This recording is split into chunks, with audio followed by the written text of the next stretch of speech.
26 September 2025 રોજના અનુક્રમમાં આપણે આ રામાનુજાચાર્ય કૃત વ્યાસસૂત્રનું શ્રીભાષ્ય જે છે તે જોઈ રહ્યા છે. એમાં આપણે પહેલું સૂત્ર જે છે તે જોઈ રહ્યા છે.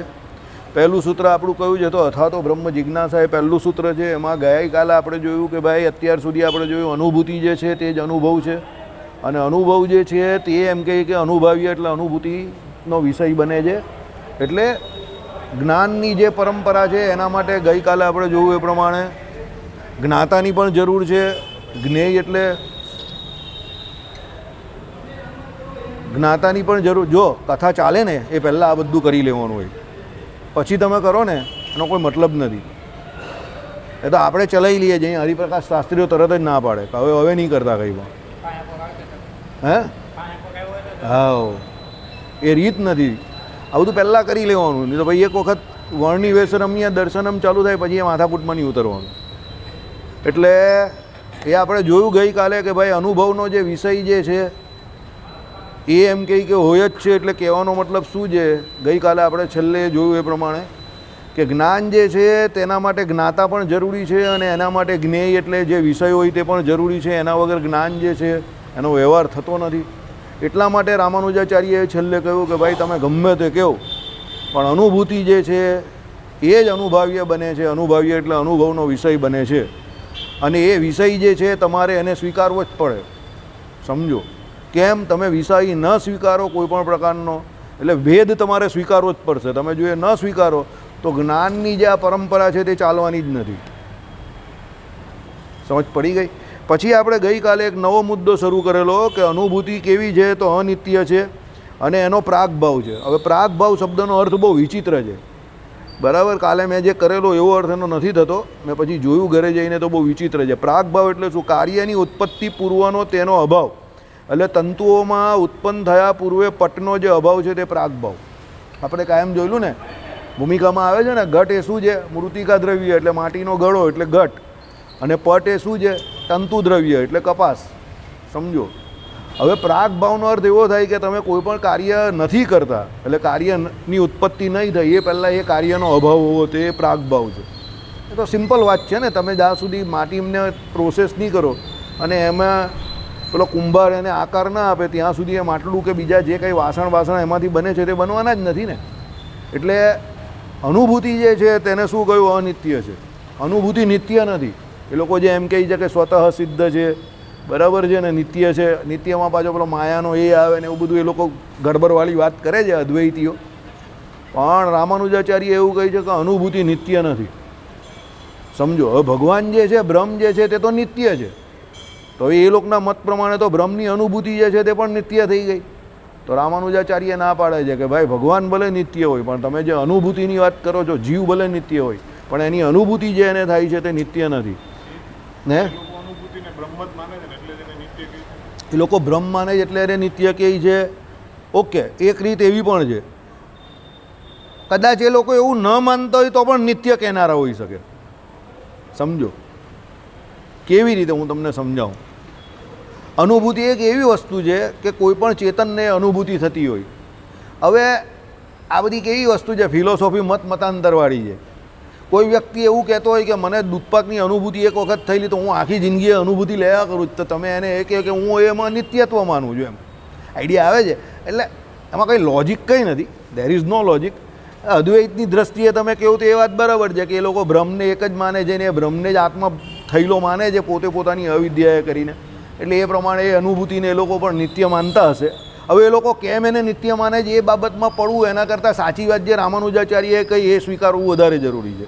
કારણ કે એનો અમુક વસ્તુના લોજિક તો એ લોકો પણ નથી આપી શકતા કે એ લોકો કેમ એવું માને છે. એ લોકો નથી આપી શકતા કારણ કે એ લોકો શું છે? સ્ટેટમેન્ટ આપે છે, લોજિક નથી આપતા. સમજો. હવે આમાં જે કહ્યું કે ભાઈ અનુભૂતિ અનિત્ય છે, રામાનુજાચાર્યએ હેડિંગમાં જ કહી દીધું ને એનો પ્રાગભાવ પણ છે. પ્રાગભાવ એટલે શું છે? કે જ્યાં સુધી અનુભૂતિ આવતી નથી ત્યાં સુધી એનો અભાવ જ હોય છે. અનુભૂતિ તમને થાય ત્યારે જ એનો ભાવ થયો ને, એટલે એનો પ્રભાવ પછી આવે ને એનો ભાવ ત્યારે જ થાય તમને. કે આ તમે ઠંડુ પીધું ત્યારે તમને ઠંડુ પીવાની અનુભૂતિ થઈ ને. જ્યાં સુધી પીધું નથી ત્યાં સુધી તો તમને એનો અભાવ જ વર્તે છે.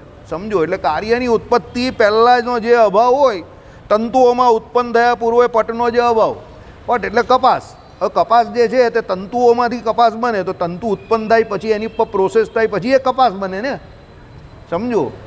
પણ જ્યાં સુધી તંતુમાં ઉત્પન્ન થયા પૂર્વે એનો કોઈ અભાવ જ હોય ને ત્યાં સુધી હજુ તો ખેતરમાં જે હજુ તો બી આવેલું જેને કપાસ થયો નથી, તો એનો નથી થયો ત્યાં સુધી તો એનો અભાવ જ છે ને, ત્યારે એ કાં દેખાય છે, એટલે એને પ્રાગ ભાવ કહ્યો છે. એટલે રામાનુજાચાર્યએ પહેલેથી જ આ વાત કહી દીધી કે ભાઈ એનો પ્રાગ ભાવ છે, એટલે એ જ્યારે નથી હોતી કે એ નથી થઈ ત્યારે એનો પ્રાગ ભાવ માનવાનો છે, એટલે ત્યારે એ નાશ ઉત્પત્તિ થાય તો એનો નાશ થાય. એટલે અહીંયા કહેવાનો મતલબ રામાનુજાચાર્યને એવો છે કે અનુભૂતિ જે છે તેની ઉત્પત્તિ પણ થાય છે અને એનો ઉત્પત્તિ થાય એટલે એનો નાશ પણ થાય છે. અને જ્યાં સુધી એ નથી થતી ત્યાં સુધી એને તમારે એનો અભાવ સમજવાનો. જ્યારે થાય છે, કારણ કે અનુભૂતિને રામાનુજાચાર્યએ બે રીતે એનું સ્વયં પ્રકાશત્વ તો પહેલાં કહી દીધું, જેને થાય છે એ પુરુષને જ થાય છે, અને જેટલા સમય પૂરતી થાય છે એટલા સમય પૂરતી જ થાય છે, તો એ નિત્ય તો હોઈ જ નહીં શકે ને, નહીં તો જેટલા સમય પૂરતી થાય એટલા સમય પૂરતી કેવી રીતે થાય. બીજું કે જેને થાય છે એને જ થાય છે, તો જેને થાય છે એને થાય છે તો એક ઇન્ડિવિજ્યુઅલ વ્યક્તિને જ થઈ ને કોઈને. મેં ઠંડુ પીધું તો મને સારું લાગ્યું, તો મને એની અનુભૂતિ થઈ, તો મેં કહ્યું કે ભાઈ મને અનુભૂતિ થઈ કે મેં ઠંડુ પીધું, આ બફારામાં મને રાહત થઈ, પણ મેં પીધું એટલે તમને થોડું સારું થઈ જાય છે. હવે જો એ લોકોએ એ નિત્ય માનવી જ પડે. કેવી રીતે? કારણ કે એ લોકો બધે ભ્રમ એક જ માને છે. આપણે ભગવાન બધામાં રહેલા છે એક સરખા માનીએ છીએ, પણ જીવ જુદા જુદા માનીએ છીએ ને, એટલે આપણે જીવ જુદા જુદા માનીએ, તો હું ઠંડુ પીવું તો તમને થોડી અનુભૂતિ થાય. પણ એ લોકો એવું નહીં માનતા ને, એ લોકો શું માને છે? સર્વ ખલ્વિદમ બ્રહ્મ. આઈડિયા આવે છે? એટલે એ લોકોના મતે એક બ્રહ્મને અનુભૂતિ થઈ, એ જ બ્રહ્મ બધે છે, તો અનુભૂતિ તો એને બધાને બ્રહ્મને થઈ ગઈ ને. તો એ લોકોના મતમાં પછી મગજમારી કા થાય તે તમને કહું. કોઈ એક વ્યક્તિને હું બ્રહ્મ છું એવી અનુભૂતિ થઈ ગઈ, તો પછી એની જોડે બધાને થઈ જવી જોઈએ ને, કારણ કે બધા જ બ્રહ્મ છે. સમજો? આઈડિયા આવે છે? મેં તમને શું કહ્યું, કોઈ પણ વિષય હોય ને તમે એને જેમ જેમ વાગોળો કે એની ઉપર વિચાર કરતા જાઓ તેમ તેમ તેમ તેમ તમને એની બધી ગુથ્થીઓ જે છે તે ખુલતી જાય. બાકી તો પછી બધાનો મોક્ષ નહીં થઈ ગયો અત્યાર સુધી. એ લોકો એમ કહે કે અદ્વૈત જ્ઞાનથી જ મોક્ષ થઈ છે એવું કહે છે, તો આ અદ્વૈત જ્ઞાન તો કેટલા બધાનો મોક્ષ થઈ ગયો અત્યાર સુધી, તો બીજા બધા અહીંયા કેમ અટવાય છે? આપણે જ કેમ અટવાઈએ? ચાલો બધું અદ્વૈત જ્ઞાન પર જ સિદ્ધ હોય તો પછી એકને પોતાના સ્વરૂપની બ્રહ્મની ઓળખાણ થઈ ગઈ કે હું બ્રહ્મ છું, તો પછી બધાને થઈ જવી જોઈએ.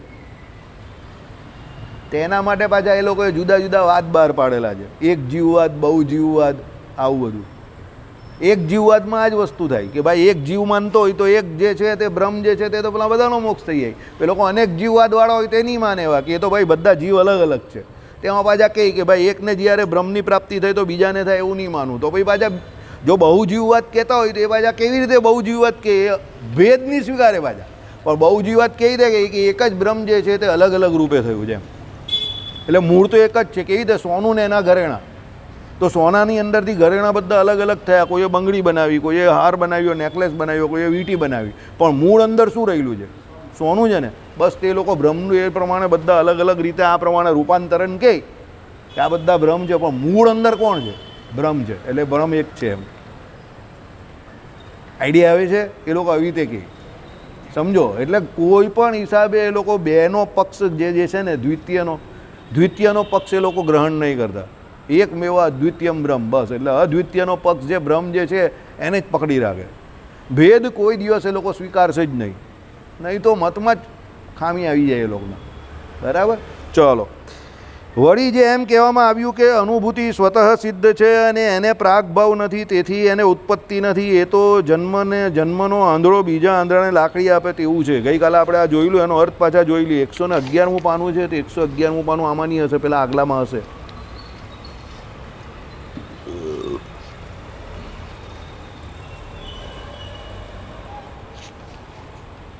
ઉભો 115 છે, આમાં કદાચ નીકળશે.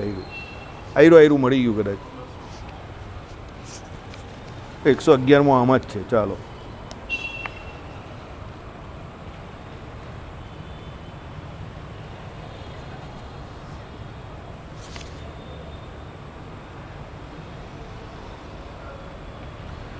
એટલે વળી જે એમ કહેવામાં આવ્યું કે અનુભૂતિ સ્વતઃ સિદ્ધ છે અને એને પ્રાગભાવ નથી. પ્રાગભાવ નથી એટલે આપણે જે કહ્યું એ પ્રમાણે, એ લોકો જે કહે તે પ્રમાણે. પ્રાગભાવ હોવો એટલે શું છે?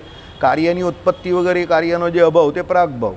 અદ્વૈતીઓએ પ્રાગભાવ સ્વીકારતા નથી, એટલે શું કહે છે કે એની ઉત્પત્તિ નથી, બરાબર. એટલે અનુભૂતિ કંઈ ઉત્પન્ન નહીં થતી, એ તો નિત્ય છે, લોકો એવું કહે છે. તો નિત્ય હોય તો પછી બધાનો મોક્ષ જ થઈ જવો જોઈએ, બરાબર. એ આપણે કહીએ છીએ, એ લોકો એવું ન માને. ચલો, હવે એના 111માં પાના પર શું કહ્યું છે? પ્રત્યક્ષાદી વિરોધને પ્રસંગે શાસ્ત્ર વધારે બળવાન છે એમ પણ કહ્યું. વિરોધ તો હોય તો પણ શાસ્ત્ર બળવાન છે એટલું પણ કહેવું પડે. અને અત્રે તો વિરોધ જ જણાતો નથી, કેમ કે પ્રત્યક્ષ પણ વિશેષ રહિત સન્માત્ર બ્રહ્મનું જ ગ્રહણ કરે છે. તમે પ્રશ્ન કરશો કે ઘટ છે, પટ છે ઇત્યાદિમાં વિવિધ આકારવાળી વસ્તુને વિષય કરતું પ્રત્યક્ષ તે સન્માત્ર બ્રહ્મનું જ ગ્રહણ કરે છે એમ કેમ કહેવાય? નાના પ્રકારના ગ્રહણ ન હોય તો સર્વજ્ઞાન એક જ વિષય એક પદાર્થ ન હોય, ધારાવાહિક જ્ઞાનની પેટી એક વ્યવહાર જ ઉત્પન્ન કરે. આ શંકાનો ઉત્તર કે તમારું કેવું ખરું છે અને એ જ પ્રમાણે અત્રે વિવેચન કરવામાં આવશે. સી રીતે? તે આ રીતે. ઘટ છે એમ જ્યારે આપણે કહીએ છીએ ત્યારે તેના અસ્તિત્વનો અને એના ભેદનો એમ બે વ્યવહાર થાય છે. ઓકે, આ તો પેલું આપણે ચલવેલું એ જ છે કે ભાઈ અત્યાર સુધી પ્રત્યક્ષ અને શાસ્ત્રનો વિરોધ માનીને ઉત્તર કર્યો. હવે એ વિરોધ એ વાત પણ ના કબૂલ છે તેવી. ઘટ એમ એક જ વસ્તુ ઉપર જ્ઞાનની ધારા ચલાવી દે. એટલે આપણે આ જોયેલું એ પ્રમાણે લોકો દરેક વસ્તુને એક સરખા જ ઘટ જ માને છે, એટલે ભેદને એ લોકો વાસ્તવિક માનતા નથી. એ જે પ્રત્યક્ષમાં કહ્યું તે પણ એ ધારાવાહિક એવું તો થાય નહીં ને, બધા પદાર્થ તો અલગ અલગ જ છે ને. આપણે એ ઉદાહરણ સહિત વાત કરેલી ને કે ભાઈ આ સંજય છે, આ ભાઈ આ છે, આ ભાઈ આ છે, આ ભાઈ આ છે, તેવું આપણે ખબર જ છે ને. એ બધા જુદા જુદા છે, આપણે એ પ્રમાણે જ વ્યવહાર કરીએ છીએ. આપણે કોઈ દિવસ વ્યવહારમાં એવું કહેતા નથી કે ભાઈ આ બધા એક જ પદાર્થ છે, સમજો. એવું આપણે ગ્રાહ્ય જ કા છે. બધા એક પદાર્થ હોય તો પછી વ્યવહાર શક્ય જ કઈ રીતે બને? તો પછી આ ભાઈ પૈસા લઈ જાય તો તમારે એ ભાઈ પાસે જ તમે ઉધારના પૈસા લીધા હોય તો એની પાસેથી તમે લેવું ને. જો બધા જ ઘટ પદાર્થ એક સરખા હોય એ લોકોએ કહ્યું એ પ્રમાણે, તો પછી પૈસા આ લઈ જાય તો તમે આની પાસે પૈસા માંગવા જાઓ, સમજો. કારણ કે જે પૈસા લઈ જાય તમે એની પાસે જ માંગવા જાઓ છો. જે કંઈ જેની જોડે જે વ્યવહાર થાય એની જોડે જ થાય છે, સમજો. તો પછી એક જ પદાર્થ બધા હોય તો પછી બધા પદાર્થ એક હોય તો બધા જોડે તમે એક સરખો વ્યવહાર કરો તો કોઈ પ્રોબ્લેમ જ નથી. પણ એવું તો થતું નથી ને. આ પાસે આએ પૈસા લીધો હોય તો તમે કોઈ આની પાસે લઈ લેજો, મારી પાસે ને એની પાસે લઈ સેમ જ છે, કારણ કે બંને ઘટ પદાર્થ જ છે, બંને સરખા પદાર્થ છે. એવું તો બનતું નથી ને. તમે જેનો માલ વેચો એની પાસે જ પૈસા લેવા જાઓ, જેને વેચો એની પાસે જ. હવે બધા જ પદાર્થ એક સરખા હોય તો તમે માલ એને વેચો તો પૈસા કોઈ બીજા પાસે પણ લઈ લો નહીં, કાં ફરક પડે છે, બરાબર. એટલે એ લોકો આવી જે વાત ચલવે છે, મેં તમને શું કહ્યું, અદ્વૈત વેદાંત અઘરું નથી, પણ એમાં બધું આંધ્રે બેરું કૂટેલું છે. બરું જબરજસ્તી જોરાવરે કરીને આંધ્રે બેરું કૂટેલું છે, સમજો. એટલે બધી વાત એ લોકોની એવી છે ને કે સામાન્ય માણસને પણ સમજ પડે ને તો એમાં કંઈ બહુ તથ્ય નહીં લાગે તમને. એટલે શું કહે છે? ઘટ એમ જ એક જ વસ્તુ ઉપર જ્ઞાનની ધારા ચલાવી દે. અરે પણ બધું થોડું ઘટ છે, સમજો, બરાબર. એટલે એ લોકો શું કહે છે? પહેલાં એ લોકોએ શું કે ભાઈ પ્રત્યક્ષ અને શાસ્ત્રનો વિરોધ માનીને ઉત્તર આપ્યો. હવે એ વિરોધ છે એ વાત પણ ના કબૂલ છે. પહેલાં એ લોકોએ પ્રત્યક્ષ પ્રમાણ અને શાસ્ત્ર એ બંનેને વિરોધમાં આપ્યું, બરાબર. પછી શું કીધું કે એ વિરોધ છે એ પણ અમને કબૂલ નથી, ધીરે રહીને પલટી મારી. પછી હવે શું કહે છે? ઘટ એમ એક જ વસ્તુ ઉપર જ્ઞાનની ધારા ચલાવી, કારણ કે એ લોકો ભેદ માનતા નથી. એટલે બધાને ઘટ એવી રીતે જ કહે, કારણ કે એ લોકો બ્રહ્મને જ માને છે ને. મેં તમને હમણાં કહ્યું એ પ્રમાણે હમણાં શું કહ્યું કે ભાઈ એ લોકો શું માને છે કે એક સોનું છે, તો સોનામાંથી તમે શું બનાવ્યું? તો પહેલાં એમ કહે કે પેલી બંગડી બનાવી, પછી કોઈએ નેકલેસ બનાવ્યો, પછી કોઈએ કાનની પેલી એ બનાવી, શું કહે એને, બુટ્ટી બનાવી, તો કોઈએ વીંટી બનાવી, જે કંઈ બનાવી દે. પણ એ લોકો શું કહે છે? એ વ્યવહાર માત્ર, જે કંઈ ઉપચાર માત્ર તમારા માટે છે, પણ મૂળ અંદર શું રહેલું છે? સોનું. એટલે એ લોકો ઘટ જે એમ કહે કે તમે બધા ઘટ કેવું, કોઈને પટ કેવું કે કોઈને આમ અલગ અલગ ઓળખાણથી કેવું, એ તમારે ઉપચાર માત્ર ભલે એવું કેવું, પણ છે બધું શું? બ્રહ્મ. આવું કોણ કહે છે? અદ્વૈતી કહે છે. સર્વ ખલ્વિદમ બ્રહ્મ. હવે સમજ પડી? એટલે જ્ઞાનની એક જ ધારા ચલવે છે લોકો એમ. પણ જ્ઞાનની એક ધારા ચાલતી હોય તો જ્ઞાન પણ બધામાં સરખું હોવું જોઈએ ને. એવું તો બનતું નથી. એક ગગો છે તો એક હોશિયાર છે, એકનો ધંધો ચાલે છે તો બીજાનો નથી ચાલતો, એક હોશિયાર છે તો બી ધંધો નહીં ચાલતો, બીજો ગગો છે તો પણ પૈસા કમાય છે. તો બધી જે કંઈ અલગ અલગ જુદાપણું છે તે તો અનાદિ કર્મને કારણે છે ને, અલગ અલગ જીવ છે કે અલગ અલગ જે કોઈ વ્યક્તિ છે એને કારણે જ છે ને. બધા પદાર્થ સરખા હોય તો પછી એકનું સારું તો બધાનું સારું, એકનું ખરાબ તો બધાનું ખરાબ. સમજ પડી ગઈ? ચાલો, એટલે શું કહ્યું કે ભાઈ નાના પ્રકારના ગ્રહણ ન હોય તો સર્વજ્ઞાન એક જ વિષય એટલે એક જ પદાર્થ હોય. ધારાવાહિક એટલે શું છે? અર્થાત ઘટ જ્ઞાનથી પટ જ્ઞાન જુદું ન પડતા ધારાવાહિક જ્ઞાનમાં જેમ ઘટ જ્ઞાન ચાલતું રહે છે તેમ ઘટ જ્ઞાન જ સર્વત્ર ચાલ્યા કરે. અને આપણે તો ઘટ જ્ઞાન પછી ઘટ જ્ઞાન, પટ જ્ઞાન અને પટ જ્ઞાન ઘટ જ્ઞાનથી જુદું થતું અનુભવીએ છીએ. સર્વ પ્રત્યક્ષ એક જ નિર્વિશેષ સતનું ગ્રહણ કરતા હોય તો ઘટપટ એમ જુદા જુદા પદાર્થ તરીકે તે પદાર્થનો અનુભવ ન થતાં સર્વે પદાર્થ એક જ અનુભવાય. આઈડિયા આવ્યો? આપણે તો બધું અલગ અલગ જ અનુભવીએ છીએ. મેં આને 500 રૂપિયા આજે આપ્યો હોય, ભાઈ મને કાલે આપજો, તો હું એની પાસે જ માગું. સમજો કેમ? એ દીપક છે તો એ ઘટ છે. મેં આની પાસે 500 રૂપિયા લીધા નથી તો હું એને નથી આપવાનો, કારણ કે પટ છે, તો મારો એની જોડે વ્યવહાર નથી. તો હું બધા પદાર્થને અલગ અલગ જ માનું છું ને. હવે અદ્વૈતી એમ કે ના, એ બધાને અલગ અલગ નહીં ને કેવલ સતનું ગ્રહણ કરવાનું, બ્રહ્મનું જ, બધામાં એ નિર્વિશેષ બ્રહ્મ જ રહેવું છે, તો પછી વ્યવહાર જ ખોટો પડી જાય ને. આઈડિયા આવે છે કે નથી આવતો તમને? વ્યવહાર જ નહીં થાય તમને. બધે તમે એ પ્રમાણે માનો કે બધું એક જ ઘટ જ્ઞાન દ્વારાવાહિક રીતે ચાલે છે, તો પછી વ્યવહાર જ નથી શક્ય બંધો. તમારા તો ધંધા જ બંધ થઈ જાય. સમજો? કારણ કે કઈ પેઢીને માલ ધીર્યો અને કઈ પેઢી પાસેથી લીધો એ તો તમારે એનું જે લખાણ કે તમે જે કંઈ એની માહિતી રાખો તો તમારે જ રાખવાની ને, કે ભાઈ આનો માલ લીધો ને આને વેચ્યો, તો જેની પાસે લીધો છે એને દેવાના છે, જેને દીધો છે એની પાસે પણ લેવાના છે, અને પેલાને આપણે દેવાના છે. બરાબર? વચ્ચે આપણી જે કંઈ હોય તે બ્રોકરેજ કે જે કંઈ લેવાનું તે આપણે લેવાનું છે. સમજો? તો બધા જ ઘટ હોય કાં બધા જ પટ હોય તો પછી તો વ્યવહાર જ શક્ય નહીં બને. સમજ પડે જ કે નહીં પડતી? આપણે બધાને જન્મ થયો ત્યારથી અલગ અલગ પદાર્થો તરીકે જ જાણીએ છીએ ને. એક ધારાવાહિકમાં બધાને કાં ઘટ તરીકે જાણીએ છીએ કે પટ તરીકે જ જાણીએ છીએ. બરાબર? આ ભાઈ મેહુલભાઈ છે, આ ભાઈ સંજયભાઈ છે, આ ભાઈ આ ભાઈ છે, આ ભાઈ આ ભાઈ છે, આ ભાઈ આ ભાઈ છે, આ ભાઈ, તમે જુદા જુદા જ જાણીએ છીએ ને. અદ્વૈતીઓ એવું નહીં કહેતા. અદ્વૈતી શું કહે છે? બધા બ્રહ્મ જ છે. બરાબર? ચલો, ઘટ છે એમ જ્યારે આપણે કહીએ છીએ ત્યારે અસ્તિત્વનો અને એના ભેદનો એમ બે વ્યવહાર થાય છે. બંને વ્યવહારો પ્રત્યક્ષ થકી થયેલા હોઈ શકતા નથી, કેમ કે એ બે જુદે જુદે કાળે થતા જ્ઞાનથી ઉપજેલા છે. પ્રત્યક્ષ જ્ઞાન તો એક જ ક્ષણ થકી શકે છે. અત્રે પ્રત્યક્ષનો વિષય સ્વરૂપ છે કે ભેદ છે એનું વિવેચન કરો. ભેદ ગ્રહણ માટે સ્વરૂપ ગ્રહણની અને એના પ્રતિયોગીની સ્મરણની અપેક્ષા છે, માટે એ પ્રત્યક્ષનો વિષય તો સ્વરૂપ એકલું જ છે. અગરબત્તી કેવું કંઈ બળે જ કશે? હે? ગળામાં લાગે છે એટલે એમ અવશ્ય સ્વીકારવું પડશે. એટલે ભેદનું ગ્રહણ પ્રત્યક્ષથી થતું નથી, માટે ભેદ વ્યવહાર ભ્રાંતિથી ઉપજેલો છે. આઈડિયા આવ્યો? જો હવે એમાં જે લોકો આ બધા અઘરા અઘરા વાક્યો લખેલા જ ને એના અનુવાદ કરું. અર્થાત એક જ પદાર્થના સ્વરૂપનું ગ્રહણ થાય અને બીજું એ પદાર્થ શેનાથી ભિન્ન છે એનું સ્મરણ થાય, ત્યારે જ એના ભેદનું ગ્રહણ થાય. અર્થાત ભેદ તે એકલા પ્રત્યક્ષથી ગ્રહી શકાતો નથી. સમજો? એ લોકો શું કહે છે? તમે પ્રત્યક્ષ કોઈ પણ વસ્તુને ગ્રહણ કરો ને, એટલે એ લોકો શું કહે છે? એ પ્રત્યક્ષ જે કોઈ છે ને તે ભેદ ગ્રહણ નહીં કરતો. ત્યારે તમે એક વસ્તુને ગ્રહણ કરો ત્યારે પણ એ એકચ્યુઅલી ભેદ ગ્રહણ થઈ જ જાય છે. એની આગળમાં રામાનુજાચાર્યએ કહી દીધું કે તું જોનિલ છે તો તું વિશાલ નથી. એ ખબર જ છે મને. સમજો? આ દીપક છે તો એ દીપક છે તો એ મનીષ નથી, એ મને ખબર જ છે. આઈડિયા આવે છે? આગળ આવશે પછી એમાં કે કેવી રીતે ભેદ. તો દાખલા તરીકે ગાય છે તો કઈ ગાય? તો પેલી સફેદ કે ગોદડીવાળી ગાય કે લાલ ગાય કે પીળી ગાય જે કયો હોય તો એ ગાય છે. તે ગાય જાતિમાં પણ એક પર્ટિક્યુલર ગાય, તો એ બધી ગાયથી એ જુદી પડે જ છે. બીજું, તમે ગાય જાતિની વાત કરો તો ભેંસથી જુદી પાડવા માટે એની અંદર પેલી સાસ ના હોય, ગોદડી, તો એ ભેંસથી પણ જુદી પડે છે.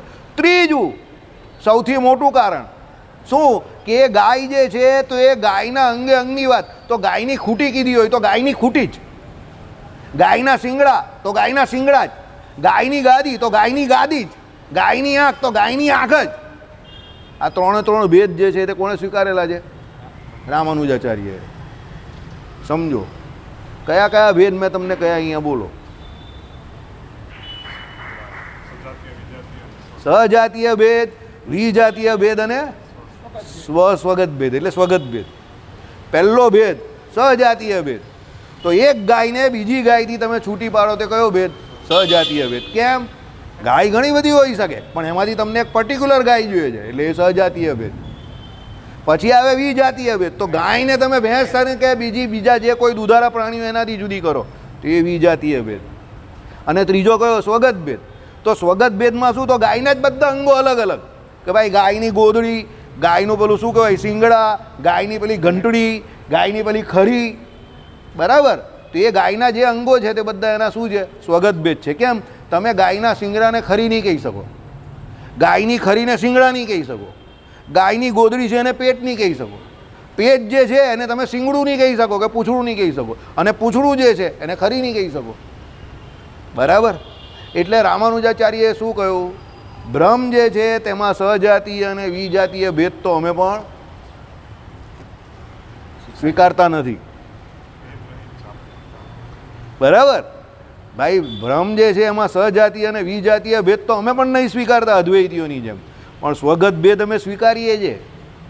કારણ કે ભગવાનમાં જે અનેક કલ્યાણકારી ગુણ જે છે તે ગુણ ગુણીભાવ, એ ગુણ ભગવાન નથી કે ભગવાન ગુણ નથી. અદ્વૈતીઓને પ્રોબ્લેમ કેમ છે? કારણ કે એ ગુણ તરીકે વિષયને સ્વીકારવા તૈયાર નથી, એટલે એ લોકો એવું કહી શકે. શું કહે? કે ભાઈ અમે સ્વગત ભેદ પણ સ્વીકારતા નથી. પણ રામાનુજાચાર્ય શું કહે? ભાઈ અમે સ્વગત ભેદને સ્વીકારીએ છીએ, કારણ કે ગુણ એ ભગવાન નથી, ભગવાનમાં ગુણ રહેલા છે, તો ભગવાન ગુણી છે. જો ગાયની જેમ જાતિ અલગ કહી, તેમ સહજાતીયમાં ભગવાનને એક ગાય અને બીજી બધી ગાયોથી એને જુદી પાડી. તો ભાઈ ભગવાન જે છે તો સહજાતીયમાં ભગવાનથી જુદા બીજા શું આવે? બોલ દીપક, તું જ બોલજે. સહજાતીયમાં ભગવાનથી બીજા શું આવે? ઓકે, તું જીવમાં આવે કે માયામાં આવે? તું 100% તું જીવ જ છે. ઓકે ચાલો, હવે આ જીવ છે તો તું ભગવાન છે ખરો? ઓકે, ભગવાન તારા જેવા છે ખરા? નથી. એટલે સહજાતીય ભેદ સ્વીકારી લીધો. ભેદ છે ને. જીવ કોઈ દિવસ ભગવાન બની શકે છે? નહીં બની શકતો. ભગવાન કોઈ દિવસ જીવ બને છે? નહીં બનતા. ભગવાન અહીંયા મનુષ્ય રૂપે આવે છે કે પશુ પક્ષી રૂપે આવે છે, એટલે એ નાટ્ય કરે છે. નર નાટ્ય. પશુ રૂપે આવે તો પશુ, ગીધ રૂપે આવે તો ગીધ, ઋષિ રૂપે આવે તો બ્રહ્માજીની સૃષ્ટિનું બહારનું પ્રાણી. સમજો? અને લાગે છે કોના જેવા? પશુ રૂપે આવે ત્યારે પશુ જેવા, પક્ષી રૂપે આવે ત્યારે પક્ષી જેવા, બ્રાહ્મણનો દીકરો બનીને આવે તો બ્રાહ્મણ જેવા, ક્ષત્રિય રાજા રૂપે આવે તો એના જેવા, સાધુ રૂપે આવે તો સાધુ જેવા. સમજો? પણ એ છે કોણ? છેલ્લે ભગવાન જ છે.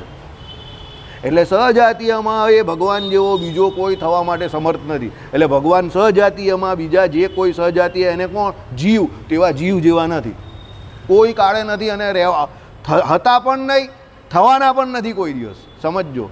અને જીવ જે છે તે કોઈ દિવસ ભગવાન થતો નથી.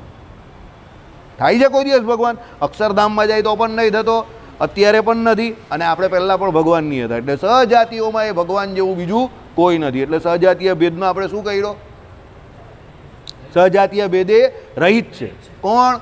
ભગવાન. કેમ? કારણ કે સહજાતીઓમાં એ ભગવાન જેવું કોઈ નથી. બીજું આવ્યું વિજાતીય ભેદ. તો વિજાતીય ભેદમાં શું આવે? બોલો. મૂર્તિ તો ભગવાનની છે, માયાની બનેલી છે, તો તમે એને ભગવાન કહેવો જ છો ને. આવ્યો ને ગૂગલી? એ તો જેમ આગળ વધો એમ ગૂગલી આવે. એટલે હું તમને કહું છું, સમજો કે પુસ્તક વાંચો, અભ્યાસ કરો, બધી વાત સાચી, પણ અહીંયા બેસો ને ડિસ્કસ કરો એટલે વધારે મગજ ચાલે. મૂર્તિ કેની બનેલી છે? આપણી પહેલાં મૂર્તિ કયા કયા એની બને એ મને કહું. ચલો બોલો. અરે પાષાણની બને, પછી બીજા કેની બને? ચલો, પંચધાતુની બને. ઓકે, પછી બીજા કેની બને? હે? ચિત્રલેખનની, પૃષ્ઠ મૂર્તિઓ. ચલો, પછી કોની બને? કાસ્થની બને. ઓકે, હજુ બીજા કોની બને? ચલો, પથ્થરની તો આવી ગઈ, પાષાણની. મણીઓની બને, સ્ફટિકોની બને. ચાલો, હે? માટીની બને. હવે આ તમે જેટલી વસ્તુ કહી તે બધી વસ્તુ કેની છે? માયાની છે. બરાબર છે? તો માયાના ભગવાન તમે બનાવ્યા, તો પછી એ ભગવાન તો માયાના જ કહેવાય ને. તો પછી તમે એને એમ કેવી રીતે કહેવું છે કે ભાઈ વિજાતીયમાં એ ભગવાન માયા જેવા નથી? તો માયાના જ ભગવાન છે. તમે એને રોજ પગે લાગો છો, દર્શન કરો છો, આરતી કરો છો, બધું તો કરો છો, નથી કરતા? તમે એને ભગવાન જ માનો છો ને. મૂર્તિ તો માયાની જ છે. અને ભગવાન શ્રી હરિએ તો ત્યાં સુધી કહી દીધું કે ભાઈ ભલે માધવી સંપ્રદાયમાં કે ભાઈ પેલા એક સંપ્રદાયમાં એવું કહ્યું હોય, સંપ્રદાય મને યાદ નથી, કે ભાઈ પ્રાકૃત પ્રલય થાય ત્યારે કાશીનો અને એમ કહી કે પેલા એનો વૃંદાવનનો નાશ નહીં થતો, પણ ભગવાન કહે કે ભાગવતજીના પૂર્વાપરનો સંબંધ એમ કહે કે તમે જાણો તો તમને થાય પ્રાકૃત પ્રલય એટલે પ્રકૃતિનું કાર્ય પ્રકૃતિમાં લીન દઈએ, તો પછી આ વૃંદાવનના કાશી પણ કાં બચવાનું છે? તો જો વૃંદાવનને કાશી નહીં બચે તો પછી એની અંદર રહેલું કંઈ જ નહીં બચે.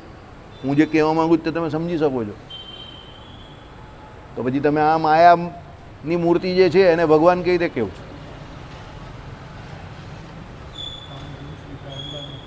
હે? બધા જ ગુણ સ્વીકારેલા છે. મૂર્તિ માયાના બધા જ ગુણ છે. એમાં ઘસારો લાગે છે એટલે તમારે કલર કરવો પડે છે, કલર ઉડી જાય છે, હમણાં તો બહુ ગંભીર ગૌતમ ગંભીર જેવી ભૂલ થઈ ગયેલી નાના લાલજીને વિશે, બરાબર.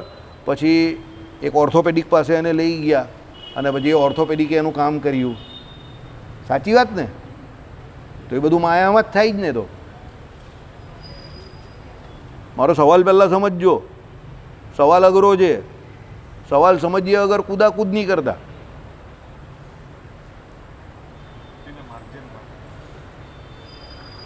મૂર્તિને આપણે ભગવાન માનીએ છીએ ને. બોલો બોલો, બોલવાની છૂટ છે.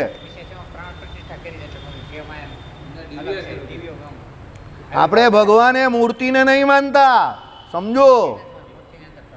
મૂર્તિમાં ભગવાન રહેલા છે. કેમ કે ભાઈ સંપ્રદાયસ્થ જે કંઈ આપણી રીત છે, પ્રણાલિકા છે, એ પ્રમાણે મારા શ્રી અંદર પ્રાણ પ્રતિષ્ઠા કરે છે, એટલે ભગવાન અંદર સવિશેષ પધારેલા છે, એટલે એને ભગવાન માનીએ છીએ. અને એ ભગવાન દિવ્ય છે, અને એ ભગવાન જે પ્રાણ પ્રતિષ્ઠા કરીને બિરાજમાન થયા છે ને, એનો નાશ નહીં થવાનો. મૂર્તિની મેં તમને જે વાત કરી કે ભાઈ એમાં ઘસારો લાગે છે, કે કલર કરવો પડે, કે આંખ જે છે તે બદલવી પડે, કે એના કાનમાં જે આકાર હોય એમાં સુધારા વધારા કરવા પડે, કે ઘનશ્યામ મહારાજના દર 5 વર્ષે રંગરોગાણ કરવો પડે, એ મૂર્તિ કાસ્તની જે છે તે, કે પાષાણની જે છે તે, કે ધાતુની જે છે તે, કે એમાં આ બધી જે એની મૂર્તિ જે વસ્તુની બનેલી છે એ વસ્તુ માયાની છે. તો એમાં બધી આ માથાકૂટ થાય છે. ભગવાન જે પ્રાણ પ્રતિષ્ઠા કરીને અંદર દિવ્ય રૂપે રહેલા છે એમાં થોડું કહી છે, એ તો ઉત્પત્તિને વિનાશે રહિત જ છે ને. અને એ કોણ કરી શકે? જે તે સંપ્રદાયની જે તે પ્રણાલિકા હોય. આપણામાં આચાર્ય મહારાજ શ્રી છે, એ બોલે ત્યારે અને એ જે પ્રાણ પ્રતિષ્ઠા કરે ત્યારે જે શક્ય બને. તો એ ભગવાન તો દિવ્ય જ છે. આપણે એ મૂર્તિમાં રહેલા ભગવાનને ભજીએ છીએ, સમજો. અને એ ભગવાન કેવા છે? દિવ્ય છે. જે ઘસારો લાગે તે કોને લાગે છે? માયાના. જે માયામાં ઘસારો આવે ને આવે જ, કારણ કે ઉત્પત્તિ છે એનો નાશ છે જ, અને ક્ષણે ક્ષણે એનો નાશ થવાનો જ છે, સમજો. સમજ પડે છે કે નહીં પડતી? સમજ પડે છે ને તમને? એટલે આપણે એ મૂર્તિને કોઈ એમ કહે કે ભાઈ મૂર્તિ બી તમારી માયાની છે ને એમાં પણ તમે એમ કહે કે તમારી જેમ તો બધું છે, તો તમે એને ભગવાન કઈ રીતે કહી શકો? કારણ કે ભગવાન તો સ્વરૂપ અને સ્વભાવ બંને એના કેવા હોય? એ તો એનો તો સ્વરૂપ ને સ્વભાવ બંનેમાં ફેર પડે જ નહીં. આમાં તો બધું ફેર પડ્યા કરે છે. ઘસારો લાગે છે, આ લાગે તે લાગે, તો તમે એને ભગવાન કઈ રીતે કહી શકો? તમારા ભગવાન બી એમ કહે કે આ તો કાળે કરીને એને કલર કરવો પડે છે, સમજો. તો પછી શાસ્ત્રમાં કહ્યું સ્વરૂપ ને સ્વભાવ, એમાં કોઈ પણ પ્રકારે એમાં ફેરફાર થતો નથી. આ તો ફેરફાર થાય છે, બરાબર. ક્લાઇમેટમાં પણ ફેરફાર થાય ત્યારે થાય છે. જે જગ્યા પર બહુ ગરમી હોય, બરાબર, જ્યાં ભેજવાળું વાતાવરણ એવું હોય તો ત્યાં કલર જલ્દી ઉડી જાય, આપણે જોઈએ જ છે, બરાબર. તો એ કલર જે ઉડે છે તે મૂર્તિનો ઉડે છે, કારણ કે મૂર્તિ જે મટીરિયલની બનેલી છે તે માયાનું છે. પણ અંદર ભગવાન બેઠેલા છે તે ભગવાનને એની કોઈ અસર નથી. એક બહુ સીધી વાત કહી દઉં તમને, એનાથી ખતરનાક રીતે સમજાઈ દઉં. હા, આપણું શરીર જે છે એમાં કેટલો બધો ફેર પડે છે. અંદર રહેલો જીવ તો એવો ને એવો જ રહી જ ને. આ દીપકને હું ત્યાંનો જાણું છું જ્યારે એનો એક પણ વાર સફેદ નહીં હતો, સમજો, બરાબર ને. અત્યારે ભગવાનની કૃપાથી સારી એવી સૂતરફેની છે એના વાળમાં, બરાબર. પણ અંદર દીપક જે જીવ બેઠેલો તે થોડો બદલાઈ ગયો, એમાં તો કોઈ ફેરફાર થોડો થયો. એ તો જીવ હતો તેવો ને તેવો જ છે સ્વરૂપે કરીને. તો જો જીવમાં આ પરિસ્થિતિ હોય તો આ તો કોણ છે? ભગવાન છે ને, બરાબર. ગૂગલી નાખે ને તો ગૂગલીને રમતા આવડવું જોઈએ, તો જ બરાબર સમજેલે કહેવાય. એટલે જે આમાં એમ કહ્યું વિજાતીય ભેદે રહિત છે, તો ભગવાન માયા જેવા નથી. તો કેવી રીતે નથી? એ મૂર્તિમાં બધા ફેરફાર શક્ય છે, પણ અંદર રહેલા ભગવાનમાં નથી. એટલે ભગવાન માયા જેવા પણ નથી. આઈડિયા આવી ગયો? બરાબર ને? છે ભગવાન માયા જેવા, બરાબર. તમે આવું સ્ટેટમેન્ટ આપો કોઈ જગ્યા પર ઉપર ચડીને બોલો સ્ટેજ ઉપર કે ભગવાન માયા જેવા નથી, તો ભાઈ કોઈ તમને અહીં તો ગૂગલી નાખે કે આ બધા માયાની આ બધી મૂર્તિને આ બધું છે, તો તમે એને પૂજો શું કામ જોઈએ? તો બધું માયાનું જ બનેલું જ ને, તો તમે એનું પૂજન કેવી રીતે કરો છો? તમે પછી કહ્યું કે ઘરે જઈને પૂછીને આવો છો. સ્ટેજ પર તો આવી ગયો, તો અટવાઈ ગયો ભાઈ. આ તો પછી ગરબડ થઈ જાય ને, બરાબર.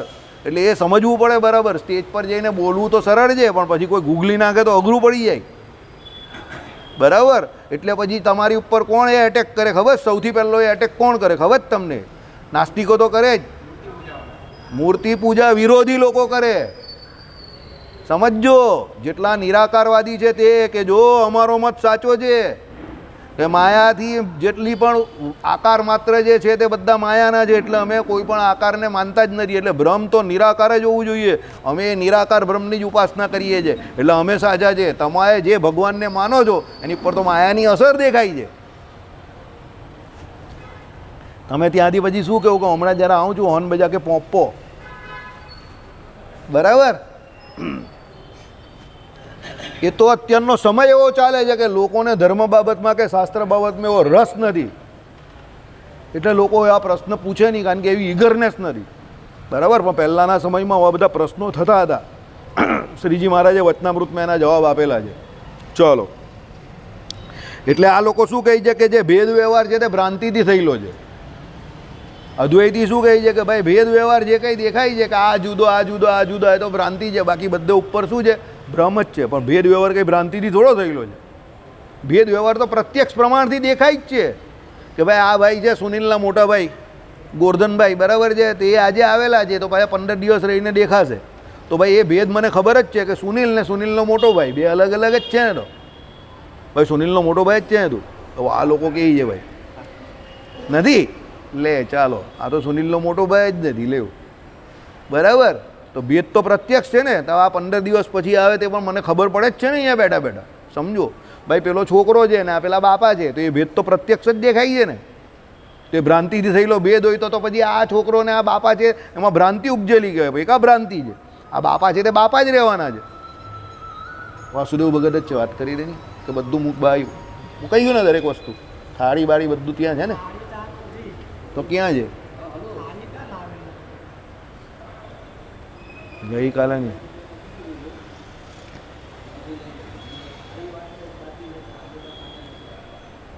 થાળી વાડકા કોની પાસે? જુઓ જીગરને ફોન કરની, જીગરને ખબર હશે, જીગરને ફોન કરની. હા, એટલે ભેદ જે છે તે પ્રત્યક્ષ છે અને એ સિદ્ધ છે, અને એ ભેદ જે છે તે અનાદિ છે. બધા જીવ આપણે જુદા જુદા છે એ પ્રમાણે ભેદ અનાદિ છે, કારણ કે આપણા કર્મો અનાદિ છે, ને એ પ્રમાણે અત્યારે આપણે આ જન્મને પામેલા છે. એટલે ભેદ જે છે તે ભ્રાંતિથી નહીં થયો. અદ્વૈતી જે કહે કે તો ભ્રાંતિથી ભેદ તમને દેખાય છે, કોઈ ભ્રાંતિથી નહીં થયો. ભેદ જે છે તે સિદ્ધ છે, બરાબર. આ 111મા પાના પર જે આપણે પેલા પાના પરથી ઓરિજિનલ આવ્યા ને એમાં આ વાત લખેલી હતી. એટલે એ લોકો ભેદને શું ભ્રાંતિથી થયેલો માને છે, એટલે એ લોકો પેલી અનુભૂતિ છે એને પણ કેવી માને છે? નિત્ય માને છે. પણ રામાનુજાચાર્ય શું કહે છે? એ અનુભૂતિ પણ કેવી છે? અનિત્ય છે. કેમ? જ્યારે તમે આઈસ્ક્રીમ ખાધું ત્યારે જ તમને એની અનુભૂતિ થઈ, ને તમને જ થઈ, અને એ સમય પૂરતી થઈ. આઈસ્ક્રીમ ન ખાધેલું એ પહેલાં આઈસ્ક્રીમની અનુભૂતિ નહીં થયેલી, અને તમને થઈ. જો ભેદ નહીં હોય તો હું આઈસ્ક્રીમ ખાઉં તો તમને ઠંડુ લાગવું જોઈએ ને. એ લોકો એમ કહે કે ભેદ જે છે તે ભ્રાંતિથી કર્યો, તો હું ફર્સ્ટ ક્લાસ આઈસ્ક્રીમ ખાઉં, તમને કહો કેવું મસ્ત ઠંડુ લાગે જ ને, મજા આવી ગઈ. તમે કહો ગધેડો એકલો એકલો ખાયા કરે ને અમને કંઈ મજા આવી ગઈ. અમને કાં મજા આવી? મજા તો તું કરે છે. તો જો ભેદ ભ્રાંતિથી થયેલો હોય તો પછી હું આઈસ્ક્રીમ ખાઉં તો તમને ઠંડક થઈ જવી જોઈએ અદ્વૈત પ્રમાણે. પછી એક ભગવાન કોઈ એકનું અજ્ઞાન દૂર થઈ ગયું, સમજો, અને એને બ્રહ્મની પ્રાપ્તિ થઈ ગઈ, તો બધાને બ્રહ્મની પ્રાપ્તિ થઈ જવી જોઈએ ને.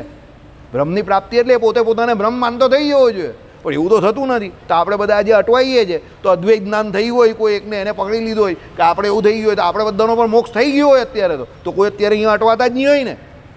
એટલે ભેદ સિદ્ધ છે, બરાબર.